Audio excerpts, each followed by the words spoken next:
So you're going through some form of evolution or metamorphosis journey, and you might be struggling to navigate it. And I can completely understand why, because a metamorphosis is one of the most polarizing and challenging experiences that a person can have. You're battling two sides of yourself. One side of you is becoming the person that you're truly meant to be.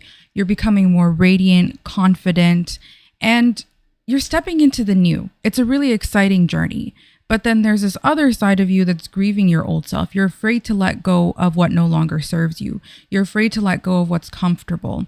And you're shedding all the people, places, and belief systems along with your old identity. I'm personally at the stage of my metamorphosis journey where I've gone through all that painful shedding that a caterpillar does before it enters its cocoon. But I haven't fully come out of my cocoon yet. It's cracked open enough for me to peek through, but there's still a lot that I've learned so far. A metamorphosis can show up in two ways. The first way is that you actively initiate a metamorphosis because you no longer like the way that your life is going and you want to change shit up. So you break everything down and build a new identity. And if that's you, I'm incredibly proud of you because it is not easy. Having to face your old life and really deconstruct everything is not a lot of us can do that. But for others like myself, a metamorphosis attacked us. It's not a choice that we made. We spent years running away from our problems, being in a state of deep cognitive dissonance and drowning in escapism. And then fate steps in and it wakes us the fuck up. And now we're forced to face ourselves. We're forced to get our shit together. And we're in a place where we have to confront our bullshit. And if we try to run, we can't. We feel the weight of it. This kind of deep, uncomfortable self-reflection truly changes a person because now you have to look at yourself. You have to look at the good, the bad, the ugly, and really come to terms with it. And this causes a deep shift internally where you start to see everything in a less black and white way. And that's where things get quite interesting because the truth is most people live in black and white thinking and everything is either this or that, left or right. You're either with us or against us. But once you start perceiving the world in a less dualistic manner, you no longer feed into that kind of mindset. You stop taking sides for the sake of taking sides. You stop clinging on to the absolutes and you understand that there's nuance. You see things from a bird's eye perspective and you're willing to look at the bigger picture. And now when you're living in a world that thrives on black and white thinking, this mindset shift can create a lot of friction and people are not going to understand you. They may even see your ability to independently think as something that's very threatening or disloyal. A shame-based society thrives on black and white thinking, and it resents any form of independent thought. In a shame-based environment, many of us learn to avoid accountability. But the moment that you start to see things beyond duality, accountability becomes unavoidable.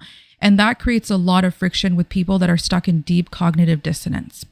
You trigger people and you challenge the reality that they built and they feel safe in, and that tension is going to show up quick. You start holding up a mirror and people are not going to like what they have to see. They're not going to like their reflection. And some people would rather use you as a scapegoat than have to take a look at themselves. And they start projecting all this blame onto you. And now it's easier for them to label you as the problem and that you should be the one that adheres to their expectations instead of them confronting their own truth and what they need to change about themselves. For example, calling out the friend who always expects you to take their side even when they're the one in the wrong. Warning the friend who doesn't want to hear the truth about their unhealthy relationship. Setting boundaries with the family member who demands respect but doesn't want to give it in return. Or even questioning a society that casts you out for seeing through the cracks and the contradictions. Suddenly you're the villain. You're the one that they project all this blame onto because you refuse to go along with things, because you refuse to enable it. People get uncomfortable. You become the scapegoat. And this is just how things go.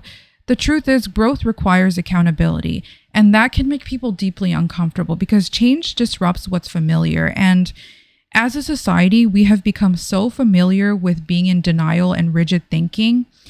And there's going to be a lot of friction when you try to challenge that. But the good news is some people are going to resonate with your change. They're going to celebrate you and maybe even grow alongside with you, and others won't. That's just the reality of it, unfortunately. Some people will resent you and they're going to see your growth as you leaving them behind or something that's really challenging what's familiar. If you're currently going through a metamorphosis journey, it's going to feel like your world is truly falling apart and like you're losing all sense of comfort and stability.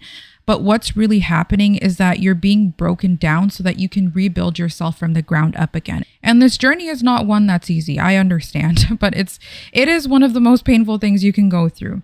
But be patient with yourself. There is a light at the end of the tunnel, and through every loss and every shift and every moment where you're breaking down, this discomfort is ultimately shaping you for your greater good.